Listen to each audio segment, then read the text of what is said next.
Hello dear students, this is worksheet number 34, your first worksheet for the 12th week, and this is for date 21st September 2020, class 10 science, and the chapter which is going on is metals and non-metals. Today we will discuss about ionic compounds. So what are ionic compounds? As the name suggests, ionic compounds are the compounds which are made up of ions only, and these ions are atoms that gain or lose electrons, giving them a net positive or negative charge. Metals tend to lose electrons. Metals lose भी करते हैं electrons को, so they become cations and have a net positive charge. But the non-metals, they tend to gain electrons. They always tend to gain electrons and forming anions, and they have a net negative charge. Why they have a charge? So we will talk about this. So students, when we talk about different atoms, so atoms are neutral charged. Every atom is neutral charged. Why it is neutral charge? Because it has equal number of electrons and protons. Okay, protons और electrons equal होने की वजह से वो neutrally charged होते हैं. लेकिन अगर इसमें से electrons की संख्या कम या ज़्यादा हो जाती है, then they will called charged atoms. And these charged atoms, charged particles are known as ions. Okay, how they are charged, why they are charged, we will talk about this. So you can say that कि एक ion जो होता है, an ion is a charged particle. एक ion charged particle होता है और इसके ऊपर ये चार्ज आता कहाँ से है, इसको हम डिस्कस करें. क्योंकि it is charge because it contains an equal number of protons and electrons. Electrons जो हैं वो प्रोटॉन्स के बराबर नहीं होते, इसी वजह से इसके ऊपर चार्ज आता है. अगर इलेक्ट्रॉन्स देगा तो अलग चार्ज होगा, इलेक्ट्रॉन्स लेगा तो अलग चार्ज होगा. तो कौन कौन से चार्जेस होते हैं इसके ऊपर वो हम डिस्कस करते हैं. फॉर एग्जाम्पल, अगर हम मेटल्स की बात करें, एग्जांपल लेते हैं सोडियम का. एक मेटल है, ठीक है. अगर हम मेटल की बात करें तो ये हमेशा कटाइंस बनाते हैं. कटाइंस क्यों बनाते हैं? क्योंकि they always tend to lose electrons. Why they tend to lose electrons? वो लूज इलेक्ट्रॉन इसलिए करते हैं क्योंकि अगर हम उसकी इलेक्ट्रॉनिक कॉन्फ़िगरेशन देखें, सोडियम का सबसे पहले तो आपको एटॉमिक नंबर पता होना चाहिए, दैट इज़ 11. और अगर हम इसके ऑक्टेट्स में इसकी जो इलेक्ट्रॉनिक कॉन्फ़िगरेशन है, जैसे कि आपको फिगर में भी दिखाई दे रही होगी, तो जो इसकी फर्स्ट ऑक्टेट होती है वो फर्स्ट में तो सभी के 2 इलेक्ट्रॉन्स आते हैं. उसके बाद फिर जो आती है नेक्स्ट ऑक्टेट, उसके अंदर कितने इलेक्ट्रॉन्स आ सकते हैं बच्चों? उसमें 8 इलेक्ट्रॉन्स आ सकते हैं. ठीक है, 8 इलेक्ट्रॉन्स हो गए. अब कितने इलेक्ट्रॉन्स बचते हैं? टोटल 2 अंदर हो गए, अंदर वाले शेल में, और सेकेंड वाले में हो गए 8 इलेक्ट्रॉन्स. उसके बाद जो थर्ड इसकी शेल होगी उसमें इसको सिर्फ एक ही इलेक्ट्रॉन मिलेगा. अब ये जो एक इसका एक्स्ट्रा इलेक्ट्रॉन है, इसको एक्स्ट्रा हम इसलिए कह रहे हैं क्योंकि जो भी मेटल्स हो या नॉन मेटल्स हो, कोई भी एटम हो, वो क्या करता है, वो एक इनर्ट गैस, एक स्टेबल कॉन्फ़िगरेशन लेने के लिए तत्पर रहता है. उसके लिए चाहे उसको कोई ना कोई दान करना पड़ जाए या फिर कहीं से लेना पड़ जाए, वो कर लेता है. तो यहाँ पे क्या होगा, इसको एक इलेक्ट्रॉन मिला हुआ है, एक रूल के हिसाब, ऑक्टेट रूल होता है जिसके अनुसार हम ये इलेक्ट्रॉनिक कॉन्फ़िगरेशन कर रहे हैं. तो उसके अनुसार आप कह सकते हो अगर इसके पास 4 इलेक्ट्रॉन से ज़्यादा होते तो ये क्या करता, गेन करता, ले लेता किसी से. लेकिन अभी 4 इलेक्ट्रॉन से कम है तो ये कोशिश करेगा कि मैं क्यों किसी से इतने ज़्यादा उधार लूँ, मैं अपने वाले को ही क्यों ना दे दूँ आउटसाइड. तो इस एक इलेक्ट्रॉन को ये बाहर देने की कोशिश करेगा. यानी कि सोडियम जो है अब यहाँ पर वो एक इलेक्ट्रॉन को हटाना चाहता है अपने में से. ठीक है, जब इलेक्ट्रॉन को वो हटाना चाहता है तो वो क्या बनेगा, वो एक कटायन बन जाएगा. कैसे? जैसे कि हमने सोडियम लिया, सोडियम एक इलेक्ट्रॉन को हटाना चाहता है क्योंकि उसकी आउटर मोस्ट शेल जो है उसके अंदर एक इलेक्ट्रॉन एक्स्ट्रा है. तो यहाँ हमें मिलेगा सोडियम पॉजिटिव आयन मिलेगा. और जो भी पॉजिटिव आयंस होते हैं ये मेटल्स के ही जनरली होंगे, तो ये होते हैं बच्चों कटायंस. ठीक है, इसी तरीके से हम एक नॉन मेटल की बात करें, हमने बात कर ली क्लोरीन की. क्लोरीन जो होता है इसकी जो इलेक्ट्रॉनिक कॉन्फ़िगरेशन, इसका एटॉमिक नंबर कितना होता है, इसका इलेक्ट्रॉनिक जो कॉन्फ़िगरेशन है उसको हम बनाएंगे तो एटॉमिक नंबर होता है इसका 17.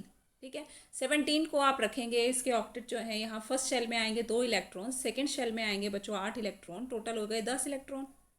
ठीक है, 10 हो गए ना, ये 1 2 3 4 5 6 7 8, ये देखिए 10 इलेक्ट्रॉन्स हो गए. और जो इसकी लास्ट वाली शेल होगी उसमें कितने इलेक्ट्रॉन्स जाएंगे, उसमें 7 जाएंगे. 1 2 3 4 5 6 7 8, 7 है, टोटल 17 है. तो 7 इलेक्ट्रॉन्स होंगे इसकी लास्ट शेल में. अब यहाँ पर 7 इलेक्ट्रॉन्स हैं, 4 से ज़्यादा हैं, और इसको चाहिए कितने, इसको कंप्लीट करने के लिए 8 होने चाहिए कम्प्लीटली. यानी कि सिर्फ एक की ही कमी है. और इस एक की कमी करने के लिए, इस कमी को पूरा करने के लिए वो इन 7 इलेक्ट्रॉन्स को बाहर किसी और को नहीं देगा, है ना. वो क्या करेगा, किसी से लेने की सोचेगा, गेन करने की सोचेगा. तो जब भी कोई एटम गेन करने की सोचता है, इलेक्ट्रॉन गेन करना चाहता है, तो क्या होता है इसको जाने एक बार। तो हम बात कर रहे थे क्लोरीन की, तो क्लोरीन क्या करता है, वो इलेक्ट्रॉन एक चाहता है, और इलेक्ट्रॉन अगर उसको लेना है, वो प्लस इलेक्ट्रॉन करवाना चाहता है, तो वो एक नेगेटिव आयन में बदल जाएगा, जिसको हम अनायन बोलते हैं बच्चों। ठीक है, ये अनायंस जनरली नॉन मेटल्स में ही आपको नजर आएंगे, और नॉन मेटल्स अनायंस बनाएंगे, और इसी तरीके से मेटल्स जो होते हैं वो कटायंस बनाते हैं।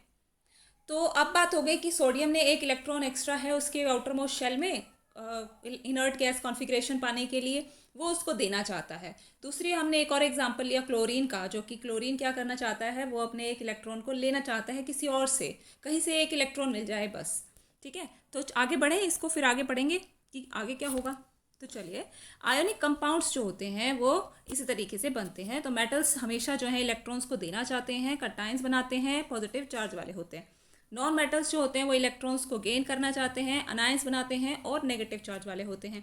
In other words we can say that the ionic compounds, आ गई बात आयोनिक कंपाउंड्स की, why are ionic compounds formed. So ionic compounds are held together by ionic bonds. तो आयोनिक कंपाउंड्स में आयोनिक बॉन्ड्स ही होते हैं बीच में उनके। एलिमेंट्स कैन गेन और lose electrons in order to attain their nearest noble gas configuration. सारे एलिमेंट्स जो होते हैं वो नोबल गैस कॉन्फ़िगरेशन पाने के लिए एलिमेंट्स अपने इलेक्ट्रॉन्स को गेन और लूज करने की कोशिश करते रहते हैं। तो ये जो आयंस की फॉर्मेशन होती है अपने ऑक्टेट को कंप्लीट करने के लिए, वो उन्हें स्टेबिलिटी देती है, ताकि वो एक स्टेबल कंपाउंड बन सके। जैसे इनर्ट गैस होती है, किसी के साथ भी रिएक्टिव नहीं होती, वो इस तरह की कॉन्फ़िगरेशन पाना चाहते हैं। आगे बात करें, in a reaction between metals and non metals, metals generally lose electrons. यही बात हुई क्योंकि वो लूज इलेक्ट्रॉन इसलिए करते हैं ताकि वो कटायंस बनते हैं, उनके जो आयंस होते हैं, और एक इलेक्ट्रॉन या दो इलेक्ट्रॉन जो भी एक्स्ट्रा हैं उनको वो निकाल देते हैं ताकि इनर्ट गैस कॉन्फ़िगरेशन मिले। इसी तरीके से नॉन मेटल्स जो होंगे वो क्या करेंगे, लेना चाहते हैं इलेक्ट्रॉन्स को। तो इसी वजह से इन दोनों के बीच में बच्चों एक कनेक्शन बन जाता है, और जो ये कनेक्शन होता है इसी को हम क्या बोलते हैं, आयनिक बॉन्ड बोलते हैं, आयनिक बॉन्ड। और आयनिक बॉन्ड की वजह से आयनिक कंपाउंड्स बनते हैं। आयनिक कंपाउंड्स जो होते हैं they are also known as electrovalent compounds also, इनको इलेक्ट्रोवेलेंट कंपाउंड भी बोलते हैं। And chemical bond formed by the transfer of electrons from one atom to another is known as ionic bond. और जिस bond से उनके बीच में इलेक्ट्रॉन ट्रांसफर होने की वजह से जो बॉन्ड बन गया था उसको आयनिक बॉन्ड बोलते हैं। और दीज कंपाउंड्स कंटेन आयंस, और ये जो कंपाउंड्स होते हैं ये सिर्फ और सिर्फ आयंस के द्वारा ही बनते हैं। ठीक है, तो अभी आगे बढ़ेंगे हम। एक बार जल्दी से रिवाइज करते हैं। आयनिक कंपाउंड जो होते हैं वो दो प्रकार के होते हैं, कटायंस और अनायंस। ये पॉजिटिवली चार्ज होते हैं, ये नेगेटिवली चार्ज होते हैं। ओके, यहाँ पर हमने बात कर ली आयनिक कंपाउंड्स की। उसके बाद हमने सोडियम और क्लोरीन की इलेक्ट्रॉनिक कॉन्फ़िगरेशन की बात की। यहाँ पर सोडियम के पास एक एक्स्ट्रा इलेक्ट्रॉन है जिसको वो देना चाहता है किसी को, और क्लोरीन के पास यहाँ 7 इलेक्ट्रॉन्स हैं आउटर मोस्ट शेल में, वो किसी से एक इलेक्ट्रॉन लेना चाहता है। So sodium has an extra electron in its outer most shell, he wants to give it, and chlorine needs an electron to complete its outermost shell, so it will gain an electron from sodium. Obviously, when we react sodium and chlorine, the sodium will give one electron to chlorine atom. ठीक है, अब यहाँ पे आपने देखा कि जो sodium है उसने अपना वो जो एक्स्ट्रा इलेक्ट्रॉन था वो क्लोरीन को दे दिया। इसका भी कंप्लीट हो गया ऑक्टेट, और इसका भी कंप्लीट हो गया, दोनों इनर्ट कॉन्फ़िगरेशन में आ गए। यहाँ पर जब ये देता है, ये जो इलेक्ट्रॉन का ट्रांसफ़र होता है, इलेक्ट्रॉन के ट्रांसफ़र की वजह से इन दोनों के बीच में दोस्ती हुई, एक कनेक्शन बना, एक बॉन्ड बना, और ये जो बॉन्ड बनता है इसको हम क्या बोलते हैं, आयोनिक बॉन्ड।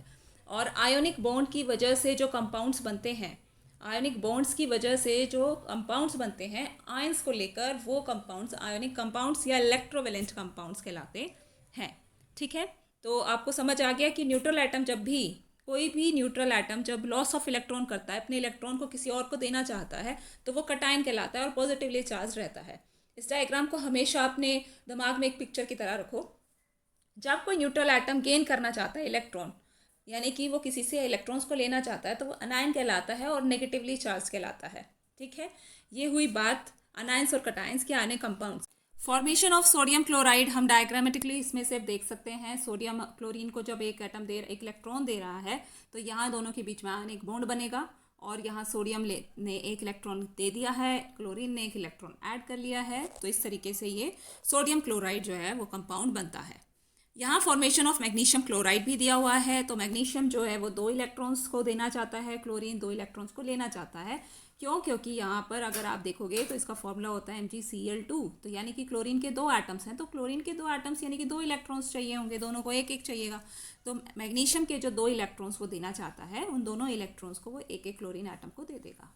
ठीक है बच्चों, ये हो गई मैग्नीशियम क्लोराइड की इलेक्ट्रॉनिक कॉन्फ़िगरेशन। बात करते हैं क्वेश्चन आंसर की। What are anions and cations, how are these anions and cations formed. तो कटायंस अनायंस क्या होते हैं? So you will write cations are positively charged ions. They are formed when metal loses electrons and they lose one or more than one electron and do not lose any protons. So therefore they possess a net positive charge. Some examples of cations are this. Okay. Sodium भी इसमें एक example अभी हमने बात की. What are anions? तो anions are negatively charged ions. They are formed when non-metals gains the electrons. They gain one or more than one electron and do not lose any proton. Therefore they possess a net negative charge. और some examples are iodide and chlorine. ये सब आप लिख सकते हो इसके अंदर. ठीक है, तो ये करिए क्वेश्चन नंबर 1 में. And how they are formed वो हम इसमें डिस्कस कर चुके हैं. चलते क्वेश्चन नंबर 2 पर. So students, you will draw this diagram also for ionic bond, how our ionic bonds are formed. So you will write that sodium has an extra electron in its outermost shell. ठीक है, उसके बाद आप लिखेंगे जो chlorine है उसको एक इलेक्ट्रॉन चाहिए to complete its outermost shell. So ionic compounds are formed between a cation and anion to form an ionic compound so that they get an inert gas configuration. आप इसमें ये line add कर सकते हैं. तो ये आपका question होगा. नीचे वाला डायग्राम आप इसमें बनाएंगे, उसके बाद ये पॉइंट्स आप इसमें ऐड कर सकते हैं या एक पैराग्राफ में लिख सकते हैं. चलते हैं नेक्स्ट क्वेश्चन पर. So next question is why atoms tend to gain और लूज इलेक्ट्रॉन. तो इसके लिए आप आंसर सिंपली यहाँ से ही लिखेंगे कि जो एटम्स हैं वो इलेक्ट्रॉन्स को लूज और गेन इसलिए करते हैं ताकि वो एक इनर्ट गैस कॉन्फिगरेशन पा सकें. ठीक है, तो answer will be elements can gain और lose electrons in order to attain their nearest noble gas configuration. Formation of ions for the completion of octet helps them to gain the stability. ठीक है, तो ये answer रहेगा इसका. Next is justify the statement is calcium oxide and ionic compound. क्या calcium oxide जो है वो एक आयनिक कंपाउंड है? तो आप इसमें लिखेंगे yes calcium oxide. One second. So students, you will write the answer. Calcium oxide is an ionic compound. Yes, calcium tends to lose 2 electrons from its outermost shell, and oxygen tends to gain 2 electrons to complete its outermost shell. And ionic bond will be formed due to the transfer of electrons from calcium to oxygen. And from this an ionic compound called calcium oxide will be formed. तो ये आप diagram में देंगे कि calcium atom की किस तरीके से इलेक्ट्रॉनिक कॉन्फिगरेशन है और ऑक्सीजन की क्या है और कैसे इनमें आयनिक बॉन्ड बनेगा. दोनों में आयनिक बॉन्ड बनने की वजह से एक आयनिक कंपाउंड कैल्शियम ऑक्साइड बनेगा. तो इसमें आप आंसर ये लिखेंगे. तो इसको नोट डाउन कर लीजिए, स्क्रीनशॉट लीजिए. And your last question is explain the formation of sodium chloride bye the transfer of electron. तो ये आप यहाँ से इस डायग्राम से लिखेंगे कि सोडियम क्लोराइड कैसे बनता है, उसकी कैसे फॉर्मेशन होती है. तो आप इसको प्रॉपर्ली यहाँ से नोट डाउन कीजिए और ये आप लिखेंगे कि सोडियम क्लोराइड की फॉर्मेशन कैसे होती है. इसके अलावा अगर आप इसका इलेक्ट्रॉन डॉट स्ट्रक्चर देना चाहते हैं तो वो आप इस फिगर से लिख सकते हैं. मैं बता देती हूँ. ये आप इसमें लिख सकते हो कि जो सोडियम है वो कैसे इलेक्ट्रॉन्स को देना चाहता है, एक इलेक्ट्रॉन को वो देना चाहता है और यहाँ सोडियम कटायन बनता है. फिर क्लोरीन जो है वो एक इलेक्ट्रॉन लेना चाहता है, क्लोरीन अनायन बनता है और ये जो इलेक्ट्रॉन है वो क्लोरीन के आउटरमोस्ट शेल में जाके ट्रांसफ़र हो जाता है और दोनों जो मिलकर एक आयनिक कंपाउंड बनाते हैं. आप इसको ऐसे भी लिख सकते हैं. तो ये आपकी वर्कशीट थी. I hope it's clear to you. And जो आपकी बेसिक कॉन्सेप्ट्स हैं आयनिक कंपाउंड्स को लेकर वो क्लियर हुए होंगे ज़रूर. नहीं हुए हैं तब भी तो आप मुझे आप कमेंट बॉक्स में लिखिएगा, मुझे बताइए ज़रूर. नेक्स्ट वीडियो में हम उसको इंक्लूड करेंगे. Thanks for watching and share with your friends also. Thank you.